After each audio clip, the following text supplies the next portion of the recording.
Jai Ma. So, as we are seeing in Indian stories, the Puranas especially, but also in the Mahabharata, the Ramayana, we see a constant and a beautiful mixing or intermixing of the natural, the occult, the supernatural, the spiritual. Because these people had the psychic vision to see life in its totality. Behind every outer event, there is a whole phenomena going in the background. And they could beautifully blend and mix just as in life. But now we have lost the vision and we have a tendency to call them mythology. Now, I'm not going into whether mythology is a term and what it means, but the point is that these are not unreal things, they are deep, profound things. And because we have lost the vision, we don't understand. And so we have a tendency to label whatever we don't understand is untrue. So, for example, not maybe about 10, 12 years back, someone, while writing Sri Aurobindo's biography, speaks of hagiography, that in India there is a tendency to do hagiography. By hagiography is, in Hindi, Mahima Mandan, that we start using flowery languages to describe any great figure and we almost not only idolize him but divinize him. But it's because the person who wrote also mother's biography, not being sympathetic to Indian sensibilities, or rather being blind to Indian sensibilities, and I must say even most modern Indians are blind to it. They don't have the psychic vision. It's a blindness, that's all. So when you are blind, you don't see that whole thing inside which is there. And repeatedly the Bhagavat speaks of Sri Krishna and the blind humanity which is unable to recognize him. At the same time, when it describes Sri Krishna through the different characters in the great Purana poem, so you can see that they are not just seeing the physical form, but something much more. It's a seeing, it's a seer vision. It's not hagiography, it's not just for the sake of writing somebody's writing. And that's how he tries to complete the figure of Sri Krishna through various different characters. And many of the stories are very, very, very clearly symbolic, which are so straight and direct to anyone who is a practitioner of yoga. And the person who is not will not connect with them. He will think, oh, these are fantastic stories, and we'll start with one such story. So, but before that, some historical context, because as we know, it is history also. So, about 36 years have passed since the war. During the war, Sri Krishna is around 90 years of age. Mahabharata war. Arjun is well in his 80s. Some estimates will say 72, 75, but by and large, he was not much younger to Sri Krishna. So Arjun is around in his 80s, Sri Krishna is 90. Just think of the vitality of that age. And all over, 1000 years or 2000 years after the Mahabharata war, you see the Trojan War. Again, the vital heroic age, that's how it is called, the vital heroic age. And so, 36 years after the war, Sri Krishna leaves his body at 125 years. Pandavas are well past 100. Even the youngest would have passed 100. Exact age is difficult to say, but all of them had lived a full life. And that's when Arjun returns from Dwarka with the news, most tragic news that, Sri Krishna is no more. Now, Vyas Rishi describes what happens when divine departs. And I'll at some point draw a comparison between what happened post Sri Krishna and what happened post Sri Aurobindo. So when divine is there, there is a great degree of stability. During that time, the worst is there. So you see during, like Sri Aurobindo's time, we know Hitler. There can never be any Asura, I can say, compared to Hitler. You can combine Ravan, Kans and whatever else, Duryodhan, they look very decent, saintly characters. And we see that Sri Aurobindo had put his entire force against Hitler. We see on the other hand imperialism. Many of these asuras were rampant on earth. So similarly, during Sri Krishna's time, there is all the asuric egos, tremendous asuric egos, and all of them are laid to rest. But then there would always be events, things happening, like we see now events and things happening. Immediately in the wake of Sri Krishna's departure and also subsequently. So immediately after Sri Krishna's physical withdrawal or during that period, Arjun goes and he has a message from Sri Krishna, left by Sri Krishna. He's not there when Sri Krishna is departed. And we'll come to his story and the backdrop later. That's when properly Sri Krishna Lila begins. But the message is that Sri Krishna, Dwarka has been relocated and actually it is being drowned, and Sri Krishna has to take all the Ranis, that is 16,000 Ranis in his Sanrakshan, and take them to Hastinapur. This is not a message from Sri Krishna, but this is a message which is sent to him by Satyaki, some of those few people who survived the Yadava clan's destruction. So Krishna rushes, and there is a very painful description that the robbers have come and they are stealing away all not just the queens, but the jewels and everything. Everything there, because there are no Yadavas left to defend, and Sri Krishna has departed, Balram has departed. So Arjun is furious and he lifts his Gandiv, but he is unable to lift and put the string on the bow. It's a very painful incident. And then he realizes that without Krishna I am nothing. Though of course we understand he is in his 100, but still Arjun is Arjun.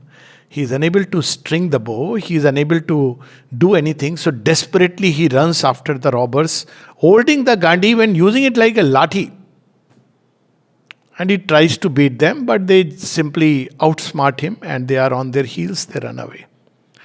So Arjun is heartbroken with all this event. And he comes back broken. So Vyas describes what is his state, and he describes what Krishna meant to him. Actually, if you read, you'll begin to cry that what the divine means. We can only think about people, some of the experiences we know of people who were here after Sri Aurobindo's physical withdrawal, but the mother took care. Otherwise, what it would mean. So he rushes back and Yudhishthira asks him, tell me, how is everything? Everything is okay. So he does not know what to speak. He's crying and he says, what can I tell you? I don't have words. Well, Krishna has departed. Yadav clan is destroyed and all this he says. Obviously Pandavas are in for, a heartbreak, and then they realize that without Krishna, our mission has no meaning, our existence has no meaning. So they must withdraw. So they hand over the throne to Parikhit. So Parikhit rules for another 24 years. He doesn't live a long life. He's around 60, but that's a different story. We'll come to King Parikhit in a while. And then there is the story which is narrated not in the Bhagavat. In the Bhagavat it is only mentioned. But it's narrated in the Mahabharata, in the Mahaprasthan Parv, the 17th book, as the Pandavas' ascension to heaven. Now this story is a very clearly symbol of a yogic story. And it's very beautiful if we get into its sublime context, how a yogi departs. So all these Pandavas, they are not ordinary beings. They have lived like a real thorough karma yogis, Jivan Mukt in their own right. And so they decide that now the time has come for us to depart and we must make the great ascension. So of course physically they withdraw to Himalayas. All the mountains seen in dream always indicate ascension of the physical consciousness. That's how Sri Aurobindo has confirmed this. So if you see that you are climbing a mountain, means not just an ascension of consciousness, but it's an ascension of the physical consciousness. So because their body has had such impressions, so what do yogis do? They know that if we leave the body here, of course that's one advantage to the earth, that the impressions are left back on earth. But they want to take as much as possible of the experiences in the body and depart. So obviously they sit in meditation. Now this is my version. I have not heard or read anywhere. According to the story, they start, okay, let's first take the story. They start climbing the mountain and one by one they fall. So first Draupadi falls, and if you read the story, it's very clear it's a yogic story. So when Draupadi falls, ordinarily, in a person with ordinary sensibilities, will wait, no? We'll say at least we'll do a Daha Sanskar. But if you see the story, the hint is there. So when Draupadi falls, all that is told to us why she fell. Why she is the first one to fall, and that's because she was partial to Arjun. This is contradicted by one of the very famous dialogues of the dead written by Sri Aurobindo, that, she was faithful only to Krishna.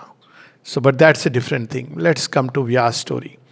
So when Draupadi falls, they don't look back. They keep moving. Now this is unusual. This is clearly symbolic. They are not describing a physical event.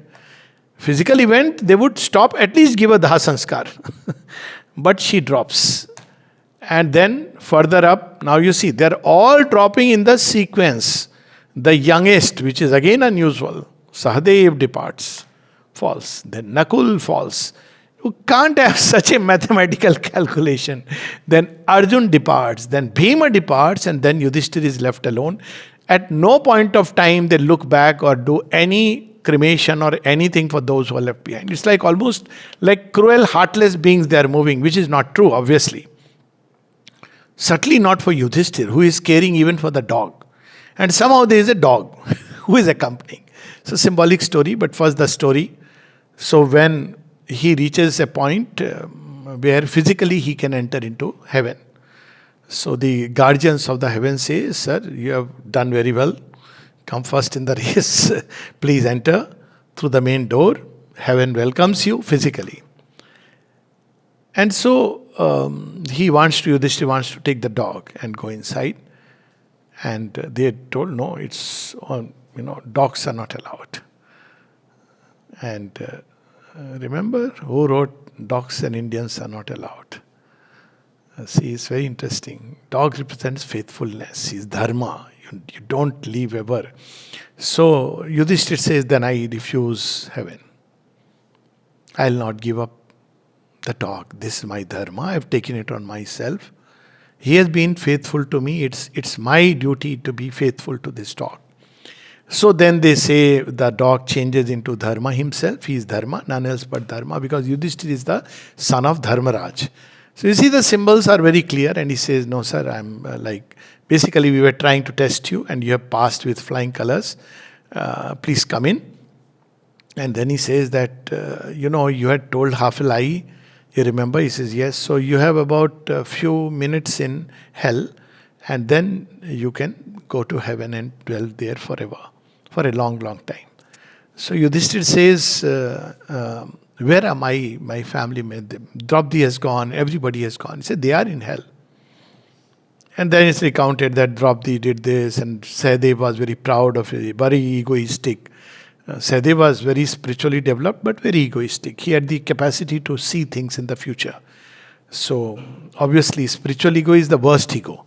So, is the ego. And then it is Nakul. So, Nakul is very handsome. They are both Ashwin Kumars. And then comes Arjun. So, Arjun is Agni. Literally, he is that. And then comes Vayu, which is Bhima. And then comes Yudhishthira. Now, you see the 5 elements and nature. So first thing to drop away is nature. But let the story be a little more over. So he says, then I want to be in hell where all these elements are there. So he goes to hell, and there they are all crying. And then the Yama's guardians, they say, sir, please, your time is over. So he says, no, my presence is comforting them. I won't go from here. Then the scene changes. Again, they show that none of this was true. So in the book itself, it is mentioned that this was not some sin for which they were being punished. It was an illusion created. There was nothing like because Draupadi did this, therefore she was in hell. None of this. In fact, the story literally says then the illusion is removed. And they see that all their brothers and Draupadi are in heaven. And he is told this was the last test for you. And then as they all are in heaven together, In fact, he is told first that, Karna has gone to heaven and your relatives are in hell. But that's a minor detail. We need not get into it. So, when the time comes, we'll talk about it. What is hell and heaven? Then Sri Krishna comes, blesses them and says, all of you need not stay in heaven. I am taking you to my dham. So they get moksha. That's how it is described, because after all this, they don't need to. Now we come to the story. What is the story actually? So Draupadi is the nature which has bound them all together. All the 5 elements are bound together. Sahadev, the youngest, the ego self. And then we see that all the elements, Nakul and Sahadev represents the immediate binding elements, which is Prithvi and Jal. And then there is the Arjun, which is the fiery warrior of the hero. And then the one who upholds the divine will. If you look at Arjun, he is the one who has executed the divine will. By no means I am suggesting that Mahabharata is an allegory. No, it's a real event. But there are many beautiful allegorical aspects woven into it, just like Shobinda is done with Savitri, where he says this is an allegory, this is symbol, as well as a real story, and the characters also exist. So we have to understand on all these planes together. Human mind does either or. So Arjun is that fire which is the upholder of the divine will. That's why he is the one who, Nar Narayan, they are always together. And then Bhim is Vayuputra. So we see now last element which will merge is Akash Tattva. So Yudhishthir goes right up to there. And what is it that carries us together? We are told karma, but according to Mahabharata it is the dharma. And there is a very subtle difference. Karma is what we are doing, actions, energy which has gone into creation. And dharma is that which holds you. What is it that was your core, the center, which held you all through your journey, which you held to? There is a very subtle difference. So karma is like a mechanical something. Normally it's understood that what outwardly we are doing things which are good. But as the Gita itself sees, what is more important is what is your inner state.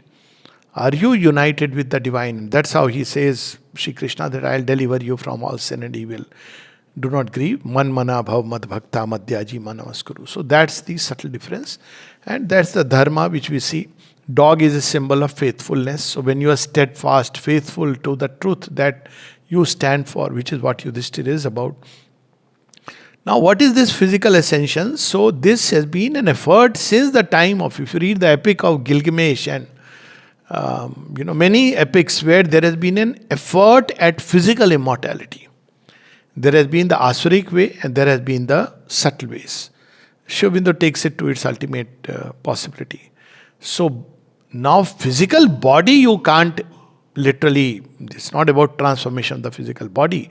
But in the time of the Vedas, the immortality, possibility of immortality of the physical consciousness is there.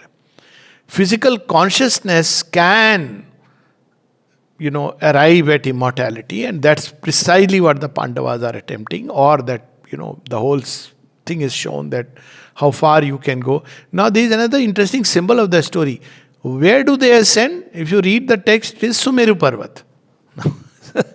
There is no actual mountain is Sumeru, though people often have a tendency to put a peak. But Sumeru Parvat is sacred in Hinduism, in Buddhism and Jainism.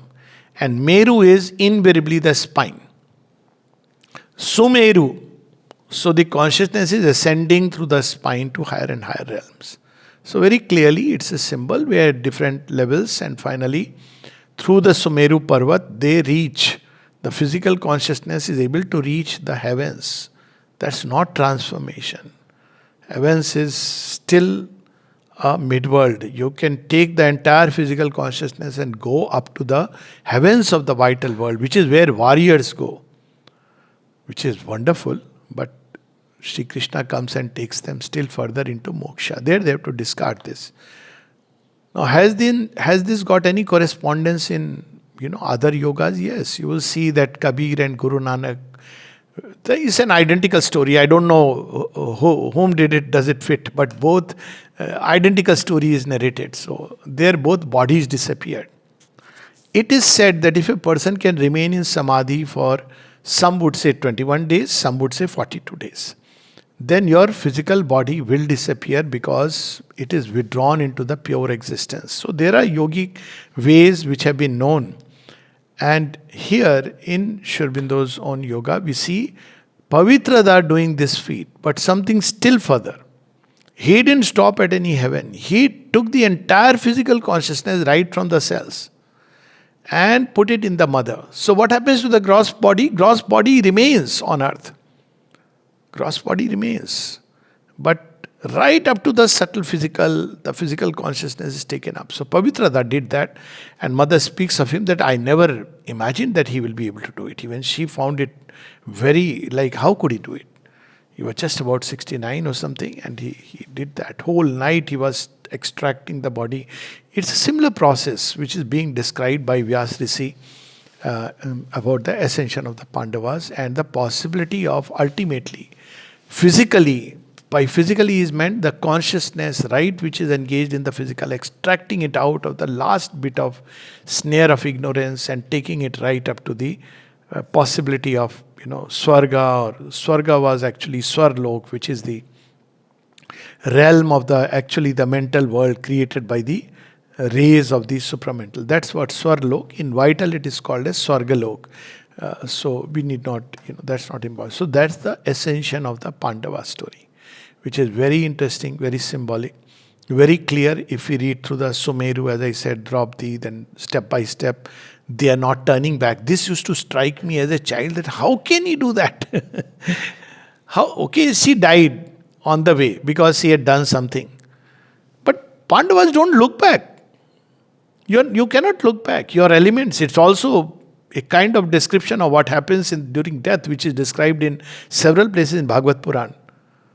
So you drop away the physical nature which was holding, then you drop away the ego self, then you drop away these different elements. You don't turn back and say, where is my body, where is this?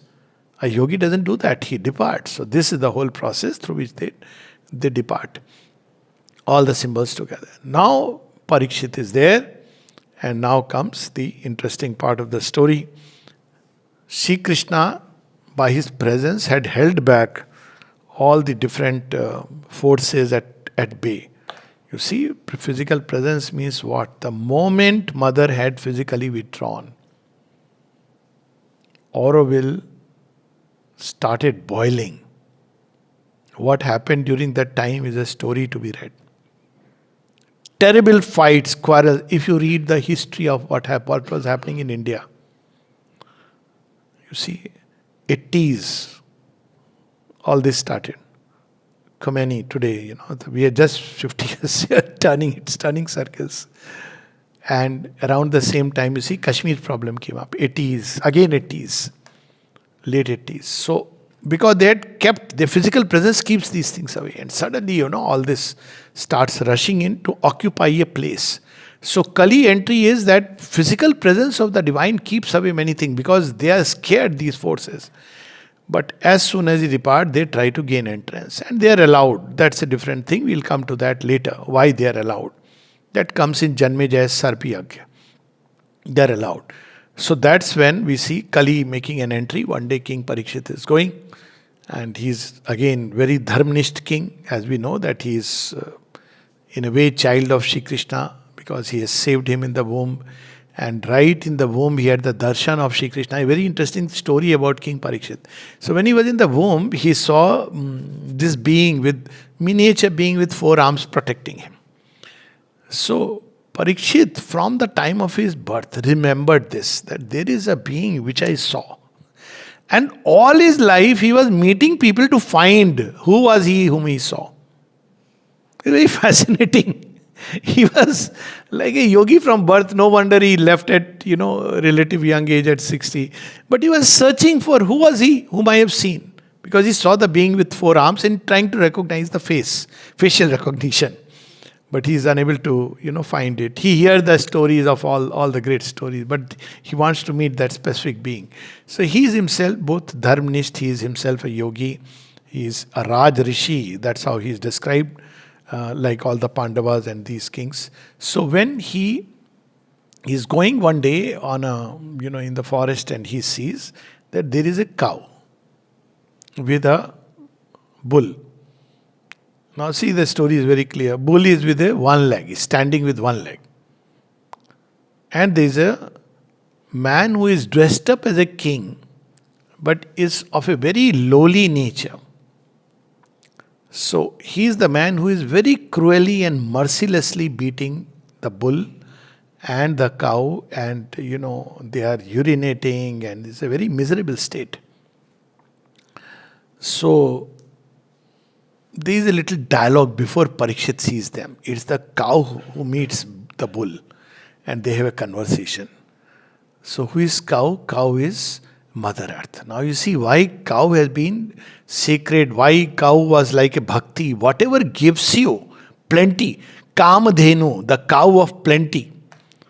So physical cow becomes sacred because she gives plenty. She gives you, she is a substitute for the mother's milk. It is known that till today that if there is a substitute for mother's milk, it is the cow's milk. Mother's milk is best, but next to that comes closer. Then her urine, we may or may not believe in it, but people use it for therapy. There are people, at least Morarji, our ex-prime minister, lived for nearly 100 years. And anyways, people may laugh over it, but there is a logic to how cow urine helps homeopathically, but I am not going into it. I have not tried it either, so let me put it there.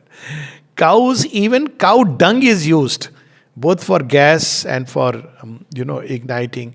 So cow is one which is considered as sacred because she gives plenty. And what does she ask? In return, she asks only grass. So she is regarded as also symbol of Mother Earth. So she is Mother Earth, and she is saying, she is looking very sad. So the bull asks, why are you so sad? I think it is because Sri Krishna has departed. Now you see, there is a perspective. She says, yes, what can I do? When he was here, it was so wonderful. The leelas he did, she recounts and says, I was feeling so much full of burdened, so burdened. And he came and relieved me of all this burden. But now there is another burden which is left over me, his departure. And see, that's how the mother describes that the biggest tragedy for earth is when the divine departs.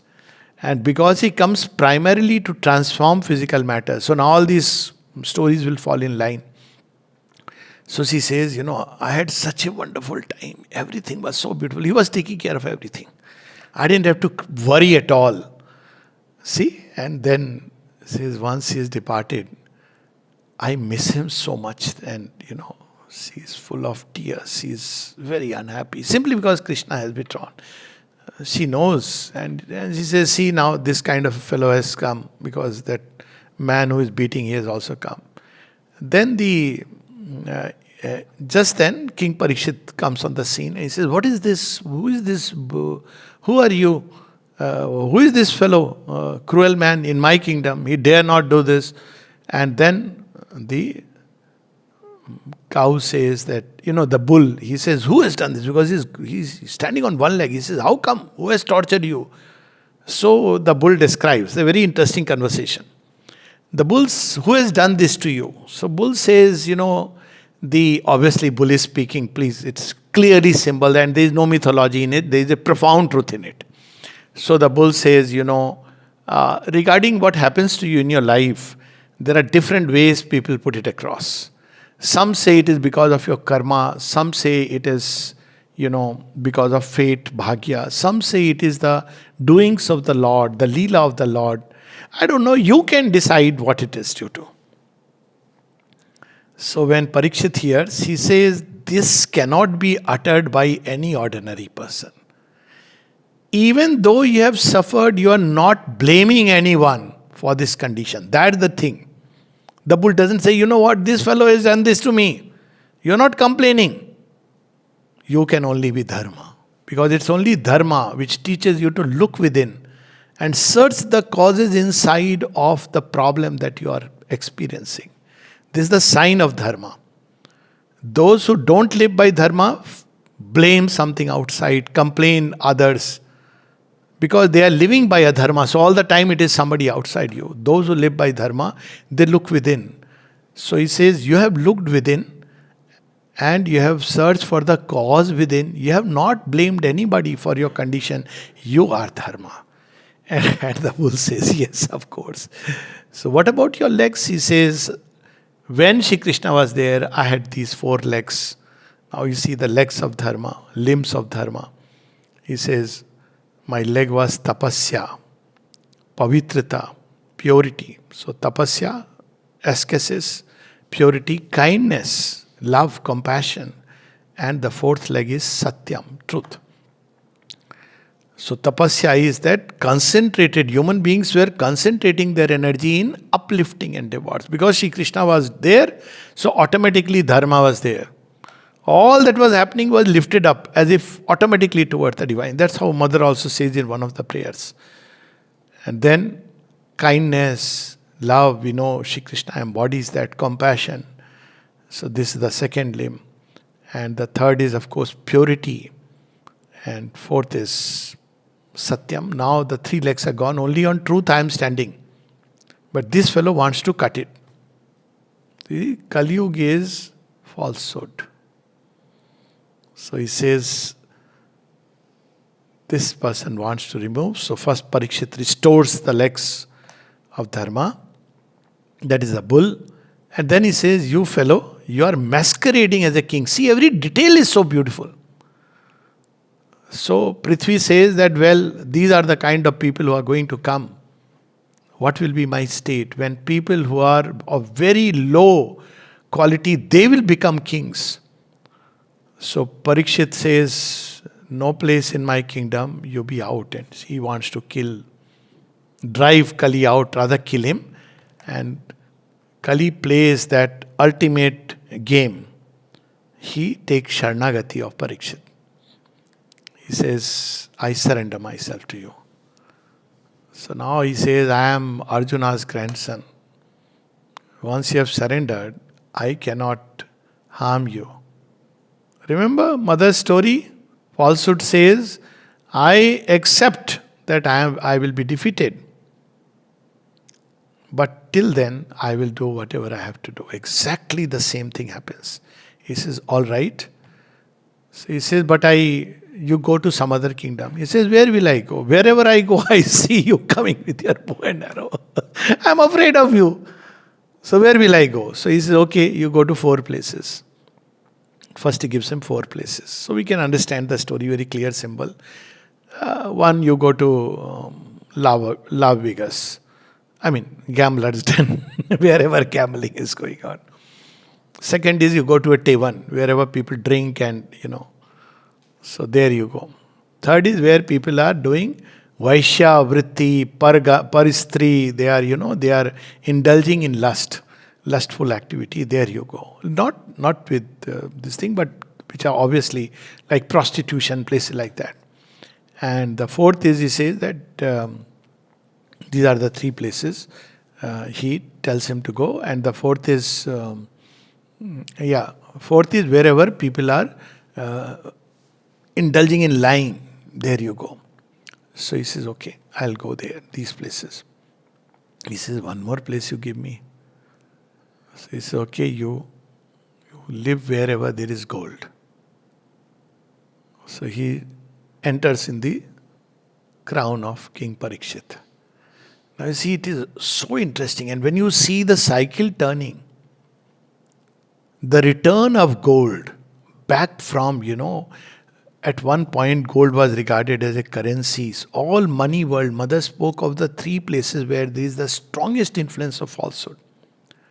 She spoke of the kings, which is not kings, she didn't use the word kings, but ministerial heads, government heads.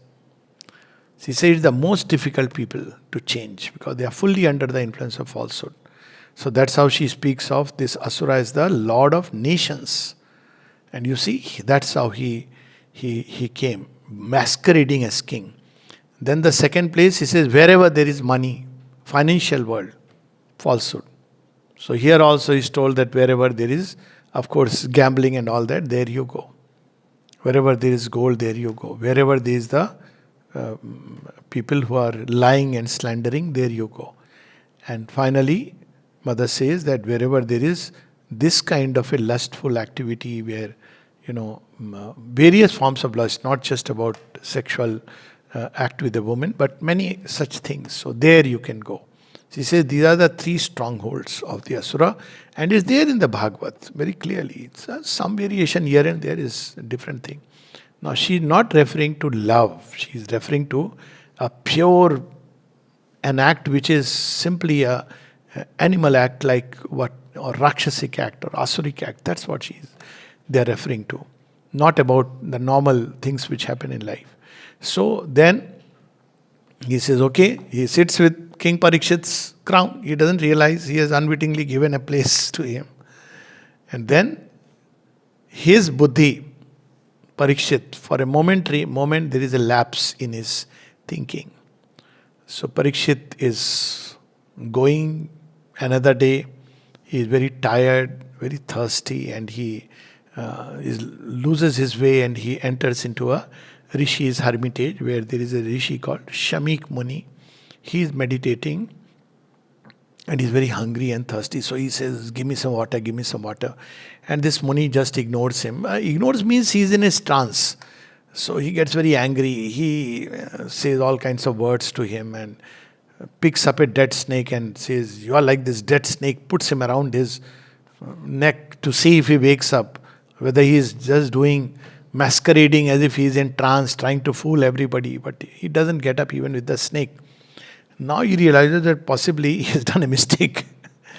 And he starts going away from there. He realizes that this is a genuine sage. But he can't do anything much, so he wants to run away, goes away from there. Meanwhile, Shamik Muni's son, Shringi, he is also a very Tejasvi boy.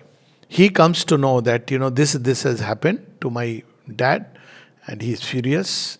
He picks up the water of river Kaushiki. See, why water? Why did people pick up the water and take a vow? Now, water is something which is the flowing life energy, just like the wind. But beauty is that water flows with the ground. Wind scatters. So it was a very clear symbol that they took in the water. So it's like now that water is thrown to the ground with this charge, with this strong curse that whoever did it will die of the same snake 1 week from now. So then Samik Muni comes out of his trance, and then he sees his son, and his son is very angry, and he narrates the whole story. Then he realizes, he says, you shouldn't have done it. First of all, Parikshit is a genuine king. This happens. This may happen to anyone. Sign of a great rishi. He's a master. He says, now that you have said this will come true, but I can only pray to the Lord to forgive you, because this was not something you should have done. You have done it, but anyways, nothing can be done now, but just let this message go to the king that this is the curse you have laid. So the message goes to the king Parikshit that this is what has happened. Now see the response. Very interesting. What kind of ideals Vyas sets for all of us? Standards. Forgiveness of the Muni. He knows that, he didn't want to insult him. This happened. The power of a Brahmin's words, Rishi's words. Actually, Rishis had nothing with them, but they had the power of the word, which was the most powerful thing. Rishis didn't need to pick up Dhanushpan and fight like the Kshatriyas. They could inspire armies, or by their word, they could destroy an empire, or by their word of blessing, they could rebuild an empire. This was the power they carried with themselves. And there are plenty of instances we'll come across. Why? Because they had done the tapasya of speech, which Sri Krishna mentions in the Gita, which the mother speaks about in the 4 austerities. One of them is austerity of speech. Never, if you don't harbor any ill will towards anyone in your heart, when you don't indulge in gossiping, slander, using foul language, ill will, etc., projecting these things to the mouth, when you know where to restrain and where to speak, then it's a tapasya of speech. And that speech carries power. Those who have done this tapasya, their speech is their weapon. Of course, it's not supposed to be used like that. So then, when Parikshit comes to know, he says, I think this is the right thing that has happened, because I have become very indulgent. I have done a mistake. Look at the kings. So he says, whatever it be, I did something which I shouldn't have done. I lost my cool for a few moments, and that's not how a king should be. Not one who is coming from this dynasty. They had this sense of dynasty. And then he says, I should use this time to now see how best I can use this time. So he puts his son Janmejay as the king. And very interesting, as an aside, Parikshit's wife is Iravati. And you know whose daughter is she? Parikshit is son of Uttara. Okay? And Iravati is daughter of Uttar. It's a cousin's marriage. So you see, many of the things which today we look at is very different from how the ancients lived and looked at. So we have to understand that they had their own yardstick, their own standards. So anyways, so he says that, well, I'll spend these last 7 days in the best way possible. So he goes to a Tirth Kshetra, gives the kingdom to Janmejay, and he goes and asks a question from, just then Shukdev comes, and he has gone to a place where a lot of rishis have by chance accumulated Prabhashchit. That's where all of them used to go. So he says, I want to know, I have 7 days to live. What should I do? Now, put in modern context. Have you got all your tests done? Are you insured? And hospital and ventilator. We never thought like that. That's what I keep saying. That, well, this idea never came to the Indian mind. That science should develop along this line of prolonging life in the body. This way. Why it is there in Western science? Because there is no idea of rebirth. So one life is the end. So you do whatever you have to do. In India, we believe in cycle of birth and death, rebirth. So death is never a cause of fear or grief. Of course, people are attached to those who are left behind, they grieve. But it didn't carry that kind of connotation. That's how the Kshatriya warriors could go and battle. Youngsters could go and battle. That's how they had that capacity. Because death, Shobindu in one of his writings says, this is one religion, Sanatana Dharma, which has taken away from a human being the fear of death entirely. That's a different thing that we don't follow, and we are as afraid. Many, those who claim to be followers of Sanatana Dharma, even devotees of all kinds. But sign of it, and that's why psychic being is afraid of nothing. And this fear is one of the biggest falsehoods. So there is no fear of death. So King Parikshit goes and says that, well, I have a week to live. What should I do? So Shukdev doesn't tell him any of these things. See, description is so interesting. When Shukdev is coming, he describes, he has got such a, radiating, he is accompanied by people. He is accompanied by women. Now, of all the people, why is the Rishi mentioning? Because Shukdev has mastered himself. He is shown as having mastered right from the beginning. And so he comes and he says, well, as you know very well, now this is the time. There are different methods people have described during this phase to, how to prepare yourself for departing. But if you ask me, the best way is to spend your time thinking of Sri Krishna, basically the divine, he uses three terms, three things. He says, bhajan, that is remembrance of the Lord. Kirtan. Kirtan is about his gungan. Kirtan is not just doing tal khartal.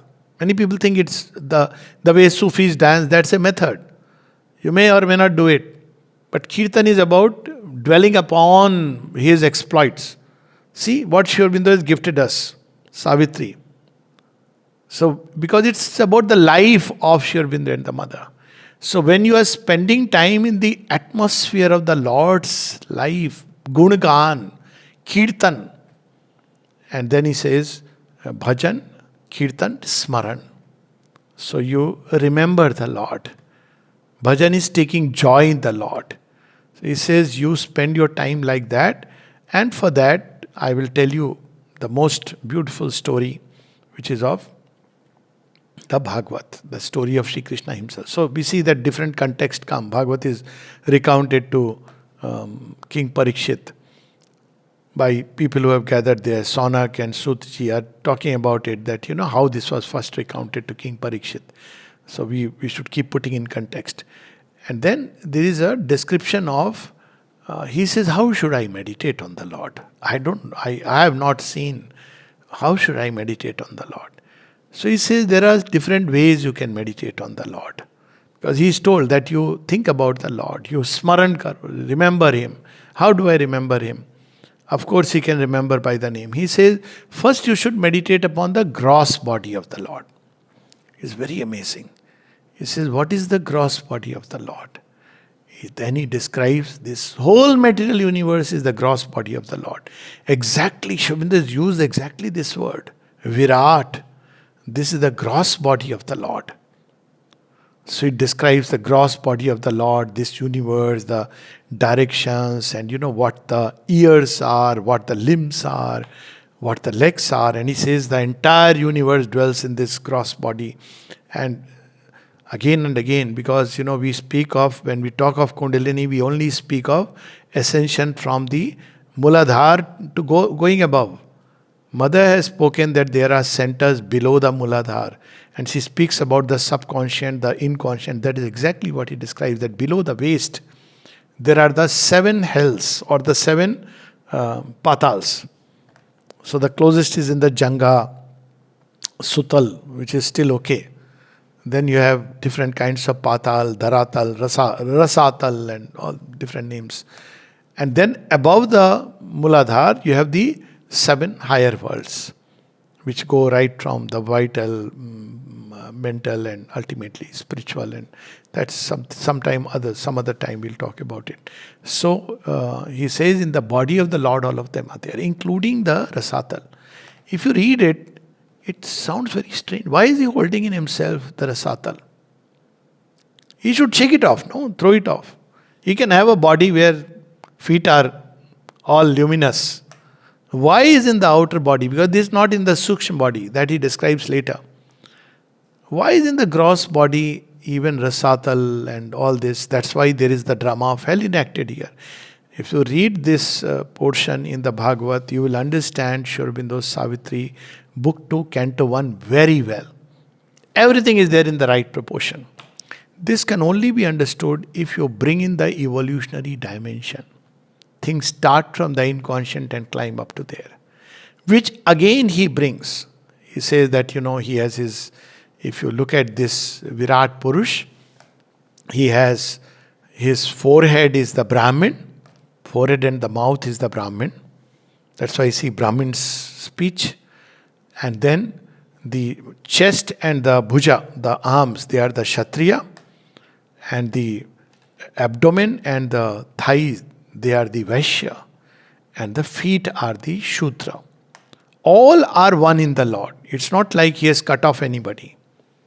So basically, the work of the Shudra was service. Now in the new creation, all of them has to come together in the new being. But that will be probably jumping few steps. So man's journey starts from the physical consciousness. That's how it starts, the Shudra Tattva. Then it goes into a larger sense. It's not just where you're immediate. It's like you're attached to your little village, your little life. So that's how the Shudra Tattva is. It's connected only with the physical things, your relatives born by birth, common language. That's the Shudra Bhav. Then what is a Vaishya? He ventures. That's how he goes somewhere, takes things, brings back things. So he circulates energies into the world. And then there is the Kshatriya. It's an evolutionary process. Sri Aurobindo describes it several places, but in a very impersonal way in Savitri, Book 1, Canto 5. This is the sailor on the flow of time. We have spoken about all this in Savitri Yagya. And then the consciousness climbs into the Kshatriyatva. And Kshatriya Tattva is important. Now you are not just circulating the energy. Now you have the spirit of the conqueror. That's why life brings its difficult phases. Otherwise, the Kshatriya cannot wake up. Kshatriya Tej has to wake up before you go further. So some of these sages were Kshatriyas. Kshatriya means, in fact, there was a knowledge which was given only to the Kshatriya, not even to the Brahmin. Because he had grappled with the world and its processes, not accepted defeat. He had wrestled with the world forces, even conquered them. So there is an outer conquest, there is an inner conquest.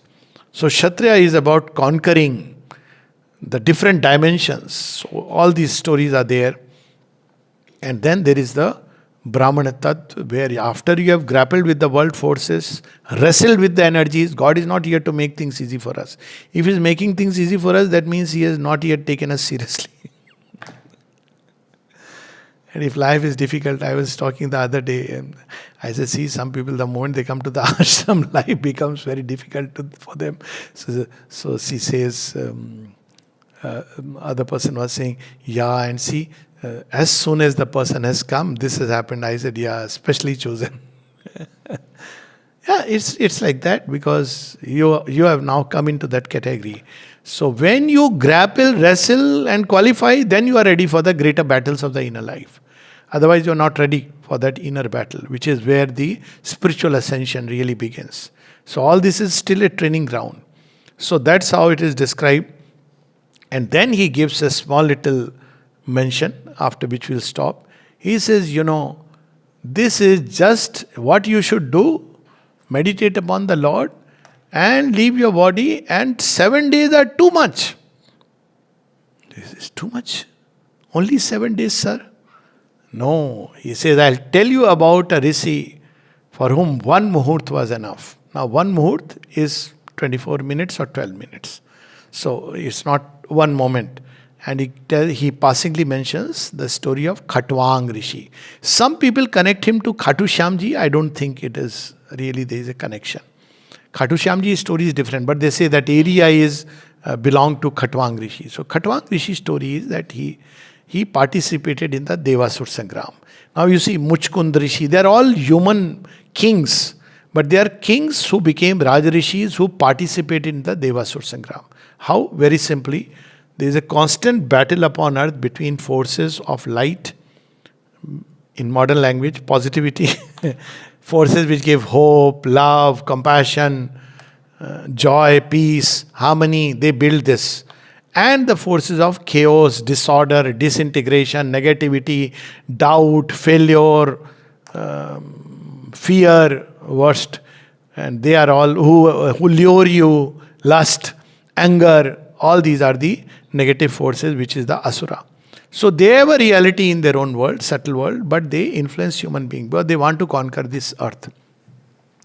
So any person, especially a person who is a leader of men, when he has positivity, like kings for example, and leader of men, because there is greater responsibility with them, because when they embody, because they are in today's language influencers, so automatically it spreads. Very naturally, because so many people are connected. So they have a greater responsibility. So Khatwang Rishi is one of those who fought from the side of the Devas in the Devasur Sangram, and the gods won. So he was a human being, a king, who embodied positivity and spread positivity all over the world. I mean, whatever that world was, in others. Hope and light and peace. So at the end, the Devas tell him, please come. You have heavens are ready. Please come and spend some time. Padharo, hamare bhi desh mein. So he says, okay, fine, but before you tell me how much time I have, because this is not what I want actually. I don't mind spending a few days, but I want the ultimate possibility that human being can have. So you tell me how much time I have. He says, the Devas tell him, basically, you know what, you have only one muhurt. He says, hell with heaven. Heaven can wait. He comes to earth, back. Because only on earth you can do this. And he concentrates himself fully on the feet of the Lord. And he says, this is how he meditated upon the Lord. And as he meditated upon the Lord, that one muhurt 12 minutes or 24 minutes was enough to free him from all the bonds and took him straight to the Lord. So Shukdev says, Parikhit, you have 7 days, lot of time with you. And he says you should draw from the physical consciousness. See again, Pandavas' ascension into the prana. From the prana, shed the desire self, shed the ego self, then draw it further with the help of Om, Pranav. He says, then take the breath into the buddhi, and then take the buddhi into the Lord. Sri Krishna describes this in the Gita as one of the ways of yoga. So that all your consciousness, why he is saying this journey? Because if we don't do that, if we don't withdraw, you say, what's wrong? I'll just think about the Lord in the mind. All these fellows, if they are not purified, they will pull you back. That's what happens during meditation. So you have to absorb, take the whole process, withdraw the consciousness from its engagement. Mothers use the word unroll the strings of consciousness. What are these strings? Attachments. And then take a plunge within. So you withdraw from the physical consciousness, from the breath, from the vital consciousness, and all the vayus are there. We talk about it when we come to the snake with the 5 heads. It'll come in one of the stories in the Bhagavat. And then you withdraw into the mind, the buddhi. The mind must think of the Lord. Then the mind itself has to withdraw itself in a pure contemplation of the divine. He says, 1 muhurt was enough for him. Oh, Parikhit, you have a whole week to yourself. This is the way, at one point of time, we who claim to be inheritors of Sanatana Dharma faced death. Not with frightful. Those who are frightened have died before they are dead. And that's what death wants, to be frightened. That's why in Savitri tells death, oh death, I have already conquered over thee within, because my heart is calm. I am not afraid of you. And who can do it? One who has found his psychic being, or one who is completely devoted to the Lord, lives for the Lord. He is freed from death. This is the first conquest. And all these people had realized this first conquest. There was no fear at all. So they faced death with unflinching eyes, not like today. Oh, Corona, how many died? What happened? Oh my God, this happened, that happened. When you hear, you say, what has happened to the Vanshaj of Parikhit and Janmejaya and Arjun? That's a different story, the effect of Kaliyuga. And we'll talk about it further. Jai Ma.